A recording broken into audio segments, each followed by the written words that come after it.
Tonight, you're going on a date in ancient Egypt. And spoiler, it's going to be more awkward than every bad first kiss of your life combined. Because, as it turns out, romance isn't timeless. Attraction might be universal. Sweaty palms, heart beating faster, mumbling something you'll regret. But the rules of love, they've always been ridiculous. And if you were a young Egyptian, trying to woo someone was less about smooth conversation and more about dodging the crushing weight of family, superstition, and the fact that your entire community probably knew who you were crushing on before you did. Let's start with the basics. You're a teenager in ancient Thebes, roughly 3,000 years ago. You wake up in your mud brick home, stretch, and realize that no, you don't have privacy. Your parents, your siblings, maybe even an uncle or two, they all share the same space. Romance, it's not happening here. Forget sneaking someone in. Forget holding hands in the corner. Your family knows where you are at every moment. If you're hoping for that Hollywood-style secret tryst, you're already doomed. Now, attraction did exist. Egyptians weren't robots. They wrote love poems so sappy they make a Nicholas Sparks novel look restrained. But the awkward part? You weren't free to just date. Love was technically encouraged, but it was also tied down by community expectations. Your looks mattered, yes, shiny black hair, lots of eyeliner, a good smell of lotus oil rubbed on your skin, but what mattered just as much? Your family, your land, your social rank. Translation: you're not dating for fun. You're auditioning for a lifetime of family-approved crop-producing stability. And let's talk about how you met someone, because you weren't swiping left in your bedroom. You were probably bumping into them at a festival, or in the fields, or while hauling water at the Nile. Romantic, right? Except, picture this, you're sweaty, half sunburnt, standing knee-deep in mud planting barley, and suddenly you lock eyes with someone across the irrigation ditch. Sparks fly, except you're also covered in bugs, and your father is 2 feet away yelling at you to dig faster. Awkward, yes. Romantic, questionable. But maybe you meet at a festival. Music, dancing, a chance to drink beer that won't kill you. The perfect chance to flirt. Except, you're not alone. Not only are you surrounded by half the town, you're also standing next to your entire extended family. Try spitting your best love poem while Aunt Neferu is watching with judgmental eyes and Cousin Hotep is whispering, "You're out of her league, bro." If you think small towns today are suffocating, imagine trying to date in a society where everyone literally wrote down gossip on papyrus. Now, attractiveness itself. Oh, that's where it gets painfully specific. Men were expected to be broad-shouldered, tanned from fieldwork, and smelling like fresh oils. Women were praised for slim figures, symmetrical faces, and elaborate wigs. Makeup wasn't optional. Both men and women wore eyeliner, not just for looks, but to protect against the sun. Imagine trying to flirt while your kohl eyeliner is sweating down your cheeks in 40-degree desert heat. Hey, want to dance? Sure, but your face is melting. Not ideal. And yet, beneath all of this, Egyptians were shockingly romantic. They wrote poetry describing crushes that sound uncomfortably familiar. One love poem reads, "My heart thought of my love of you. It lets me not walk like a person. It has strayed because of you." Translation: ancient Egyptians also got tongue-tied and weird when their crush walked into the room. Some poems talk about wanting to be near someone, to hear their voice, to see them like medicine. Others describe jealousy in graphic detail, like wanting to physically fight anyone who even glances at their beloved. Sound familiar? Humans don't change. The only difference is they scratched it into papyrus instead of texting it at 2 a.m. But here's where it gets more awkward. You couldn't just go up and say, "Hey, I like you." That would have been too easy. Instead, love was tied up with ritual and superstition. Want someone to notice you. Time to wear an amulet. Want someone to fall for you. Maybe whisper a spell. Love magic was everywhere. And let's just say it wasn't subtle. Imagine handing your crush a flower, but secretly it's part of a ritual that involves chanting under the moon, and maybe smearing a little crocodile dung for good luck. Smooth. Really smooth. So in summary, your first crush in ancient Egypt wasn't just awkward, it was monitored by your family, wrapped in superstition, and immortalized in poetry that future archaeologists now laugh at in museums. You think being ghosted is bad? Try having your crush's dad show up at your door with a scribe to negotiate land rights before you've even held hands. And here's the kicker. As awkward as this all sounds, it wasn't even the worst part. Because the further you went down the road of romance in ancient Egypt, the more bizarre, the more ritualistic, and the more socially suffocating it became. You haven't even heard about the pickup lines written in hieroglyphs, the creepy love spells, or the marriage negotiations that ended before you even knew how to kiss. So before you get too smug about your modern dating disasters, take a breath. Your bad coffee date, your awkward text, your mismatched swipe, it's nothing compared to ancient Egypt, and trust me, you wouldn't survive dating there for a single week, let alone a lifetime.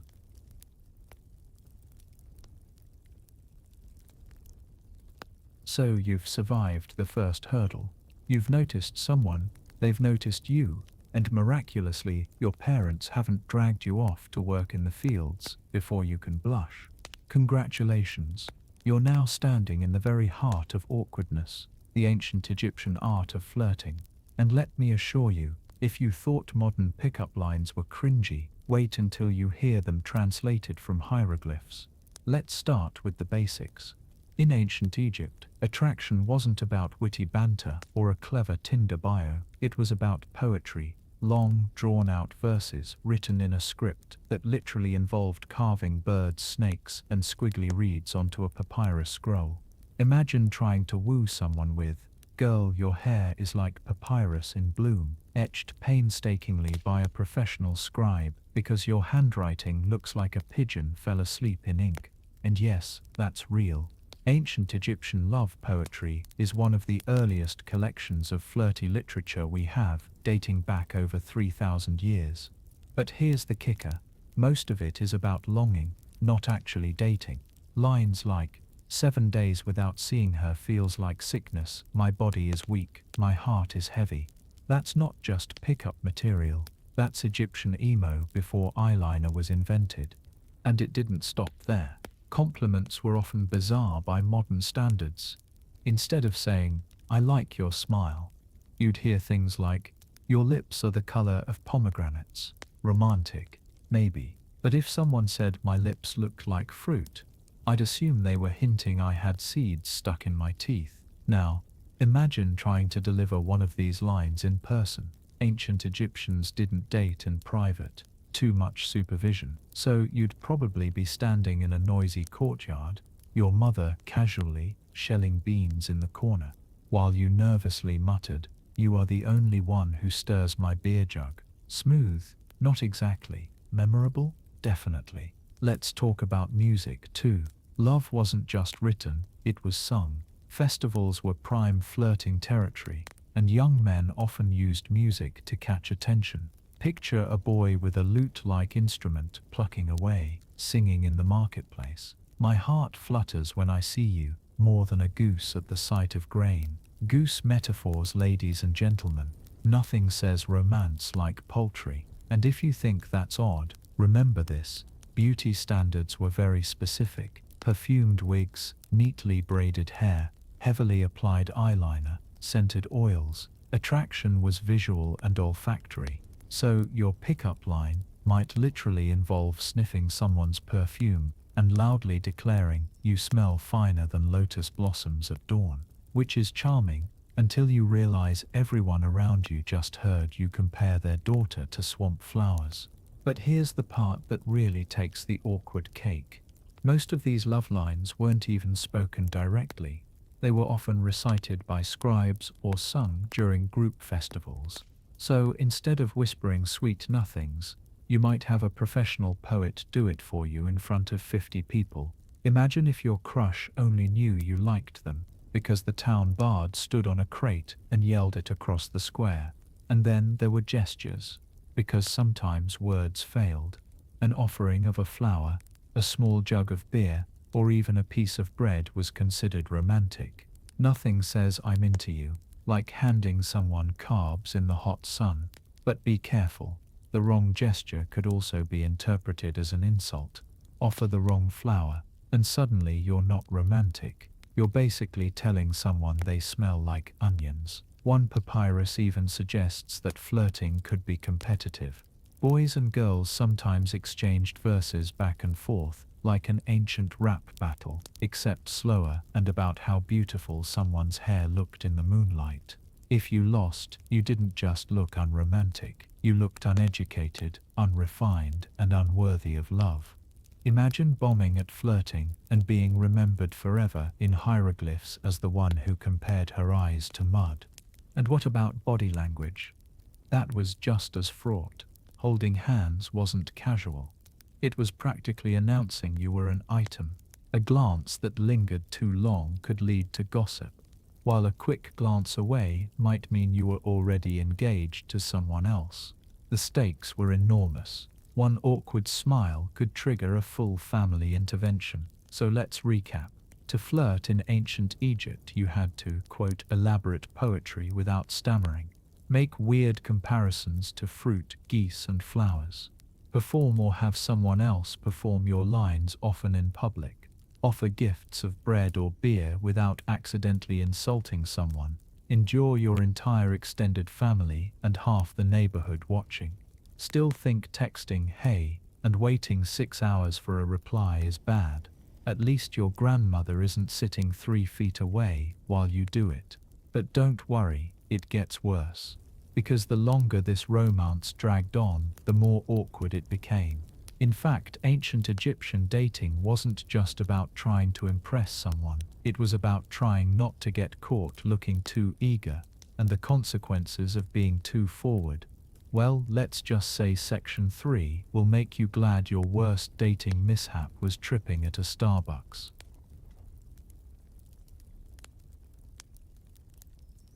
Dating hazards, rivals, rules, and awkward festivals. So you've somehow managed to survive the first stage of ancient Egyptian romance, noticing someone while hauling water or planting barley without tripping on your own feet. You've even braved the love poetry stage, maybe compared her eyes to pools of lapis lazuli, or, more realistically, to the less glamorous muddy irrigation ditch. But before you get too comfortable, let's pause. Because if you thought dating in 2025 was stressful, with swiping apps and ghosting, try doing it under the judgmental gaze of an entire village where everyone knows your business. The first hazard you'd encounter: jealous rivals. In a farming village along the Nile, there are maybe a dozen eligible young men your age, and all of them have noticed the same girl you just worked up the courage to talk to. There's no plenty of fish in the sea when your world is a single cluster of mud brick huts surrounded by floodplains. Options are limited, and everyone is competing for the same few potential spouses. It's less like Tinder, and more like a high-stakes agricultural draft pick. Now, in theory, the polite way to handle competition was through poetry. Boys would duel with words, offering verses about beauty, loyalty, or fertility. But in practice, this often escalated into scuffles in the market square. Imagine being in the middle of a public festival, musicians banging away, dancers circling with rattles, priests burning incense, and 2 boys start wrestling in the dirt over who gets to carry a girl's water jar home. Subtle, it was not. Of course, none of this happened in private. Families were always watching. Parents wanted their sons and daughters to make good matches, and by good, they didn't mean romance. They meant land, goats, and grain. If your father owned fertile fields and a couple of cows, suddenly your poetry sounded much more beautiful, no matter how bad your eyeliner looked in the heat. If you had nothing but a broken hoe and an empty beer jug, even the best verse in hieroglyphs wouldn't save you. Survival wasn't about finding love. It was about finding stability. And then there were the rules.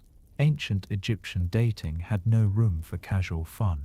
Festivals were often the only time you might meet someone outside your family circle, but they were tightly controlled environments. The whole village was there, drinking weak beer, clapping to drum beats and pretending not to notice young people sneaking glances. Elders hovered like hawks, making sure no one got too close, no one danced too freely, and no one wandered off behind the granary. Privacy was a modern invention. Back then you were never truly alone, even with your own thoughts. Let's not forget jealous rivals among women either. Just as boys competed with poetry or wrestling matches, girls competed with perfume, wigs, jewelry, and lotus blossoms tucked in carefully braided hair. In a world without Instagram filters, the contest was all about scent and presentation. Did your family have the money to afford imported incense? Could you oil your hair with perfumed fats instead of plain animal grease? These little luxuries could make or break your chances. And yes, women could be just as territorial as men. Whispered insults were common, calling another girl's wig cheap goat hair, or mocking her coal as smudged and crooked. Ancient shade was real. Now, imagine trying to navigate this while drunk on weak beer. Festivals were loud, crowded, sweaty, and chaotic.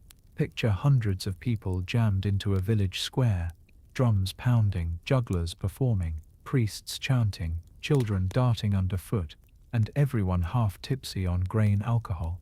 You're trying to impress your crush, but instead you're covered in sweat. Your wig has slipped sideways, and a goat just ran off with your sandal. Meanwhile, your rival is loudly reciting a poem about her being more beautiful than Hathor, goddess of love, while you're still trying to remember the hieroglyph for lotus. And don't think adults were above sabotaging things.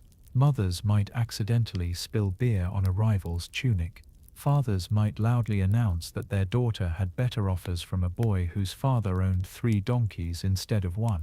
And priests might hint that a particular union was unlucky according to omens, conveniently aligning with whichever family had donated more to the temple that week. There was also the danger of reputation. In ancient Egypt, your social standing was fragile. One whispered rumor could ruin your chances. Did someone say you sneaked off with a boy at dusk?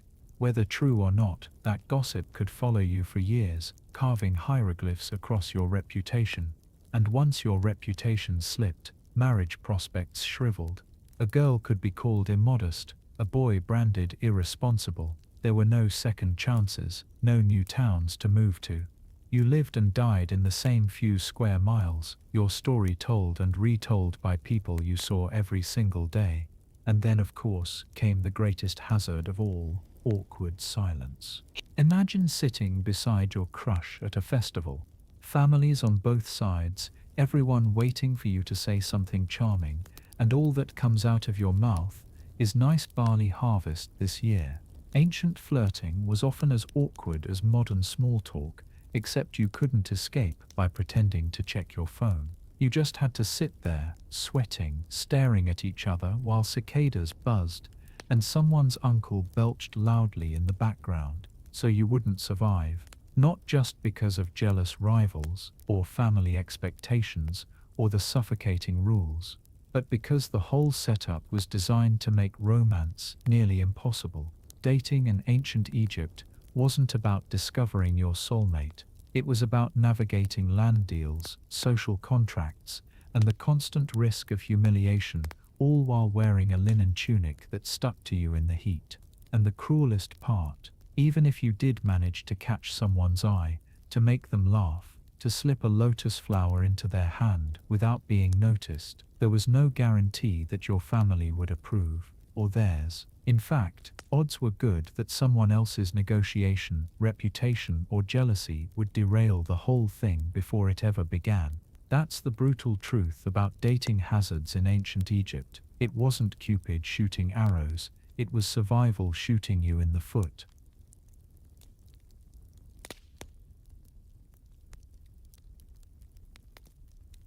Close your eyes for a moment. Imagine you're standing in the middle of a sunlit Egyptian courtyard, the Nile glinting in the distance, your tunic sticking to your skin from the heat. You've got butterflies in your stomach, not from spoiled grain this time, but because you're in love. Or at least you're trying to be. Dating here isn't about dinner and a movie, it's about superstition, ritual, and some of the strangest romantic remedies in history. You see, love in ancient Egypt wasn't left up to chance. It wasn't even left entirely up to people. It was managed, nudged, and occasionally strangled into existence with spells, amulets, perfumes, and yes, some questionable potions.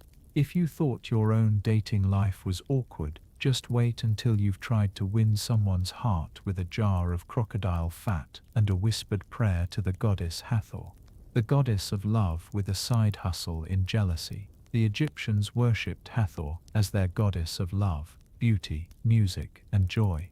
But she wasn't just a smiling matchmaker sprinkling rose petals. Hathor could be vengeful, demanding, and dangerously unpredictable. So if you wanted her help, you had to tread carefully. Lovers wore amulets carved with her sacred cow horns, strung on cords of linen to channel her favor. Young men begged her for charm, women begged her for fertility, and everyone begged her not to turn her wrath on them. And here's the kicker. Failure in love wasn't just embarrassing, it was often explained as divine punishment. If someone rejected you, it wasn't because your wig was crooked or your breath smelled like beer-soaked onions. No, it was because Hathor had deemed you unworthy, which meant the only logical response was to throw more spells at the problem. Love potions. The original bad idea. The papyri of the time are stuffed with love spells and remedies that ranged from desperate to disgusting. Want someone to fall in love with you? Grind up crocodile fat, mix it with honey, and smear it on your body. Need to keep your partner faithful? Burn incense made from donkey hair, and chant a few sacred words. And then, there were the potions. Imagine standing in a dimly lit hut, a magical practitioner muttering over jars of herbs, bones, and oils. You hand over a few copper pieces, and in return, you receive a drink that promises to make your crush swoon. What's in it? Oh, nothing too wild. Just mandrake root, honey, a pinch of blood, and maybe the ashes of a dead lizard. Don't worry, it's all organic. The problem, of course, is that these potions did absolutely nothing except give you diarrhea. But in a world without Tinder or texting, you took what you could get. And if your stomach was churning while you whispered sweet nothings to your beloved, well, maybe that was just part of the charm. Amulets, charms, and really bad jewelry. Forget diamond rings or gold necklaces. If you wanted to show someone you cared, you gave them a charm, a tiny carved beetle, a scrap of linen with protective words scrawled on it. Or if you were really trying to impress, a lump of faience shaped like a heart. These amulets weren't just gifts, they were magical contracts. If a woman wore a charm you gave her, it meant she was under your spell, literally, and if she refused, well, that was essentially a restraining order. Amulets could be worn on the wrist, hidden in wigs, or even sewn into clothing, and sometimes things got downright creepy. There are records of men carving figurines shaped like women they desired, then burying them in jars with incantations to bind their affection. It wasn't romance. It was magical stalking. Perfumes. The first dating hacks. If the love potions and amulets failed, you still had one powerful weapon left in your arsenal. Egyptians were obsessed with perfume. They made scented cones of fat, laced with myrrh, lotus, cinnamon, and frankincense. At banquets, these cones were placed on top of wigs and slowly melted, dripping aromatic oil down your hair and onto your tunic. Romantic, in theory, messy, in practice. Picture it. You're trying to impress your date, but instead of gazing into your eyes, she's watching a waxy glob slide down your cheek. And all the while, the scent is so strong you smell like a funeral offering. Because fun fact, a lot of perfumes were also used in embalming. Nothing says I love you like reminding someone of their future mummification. Superstitions and awkward rituals. Of course, no discussion of Egyptian love would be complete without the truly awkward superstitions. If you had a crush, you might write their name on a piece of bread and eat it, hoping it would bind their spirit to yours. Or you might whisper their name into the ear of a mummy in a tomb, asking the dead to deliver your message. Because nothing is sexier than involving grandma's ghost in your dating life. Then there were the fertility rituals. Women who wanted children might rub their bellies with oils made from lettuce, an aphrodisiac in Egyptian culture. Men, meanwhile, sometimes ate raw onions before sex to enhance performance. So the next time you complain about bad breath on a date, remember, it could be worse. Much worse. The risk of being caught. But here's the real danger. If someone caught you dabbling in love spells, potions, or charms, it wasn't just embarrassing. It could get you accused of witchcraft. And in a society where magic was both revered and feared, that accusation could ruin your life.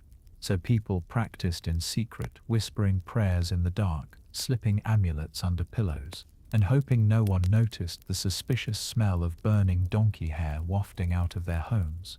Dating in ancient Egypt wasn't just awkward, it was risky. Every gesture carried layers of superstition. Every gift might hide a spell. Every scent, every bite of bread, every whispered word was part of a grand, sweaty, paranoid ritual designed to keep Hathor happy and your love life alive. Why you wouldn't survive. So let's imagine you're there. You've been dragged to the edge of the Nile to buy a romance charm. The amulet digs into your skin. The perfume cone drips down your forehead, and your stomach is growling from the love potion you foolishly drank. You're clutching a lotus flower, whispering half-remembered prayers, and praying the goddess of love doesn't smite you on the spot. The girl, she's not even looking at you. She's too busy laughing at your waxy wig, your onion breath, and the rats nibbling at your bread offering. And that, my friend, is why you wouldn't survive Egyptian dating.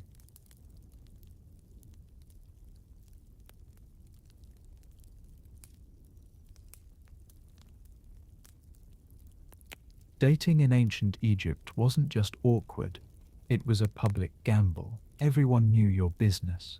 Your parents bargained over your body like you were a cow in the market, and superstition ruled every step. If you were desperate, you risked poisoning yourself with donkey hair smoke or whispering your secrets into a mummy's ear. And even if it all worked, the charms, the amulets, the rituals, you were never truly free. Marriage was an economic contract with families, gods, and ancestors watching.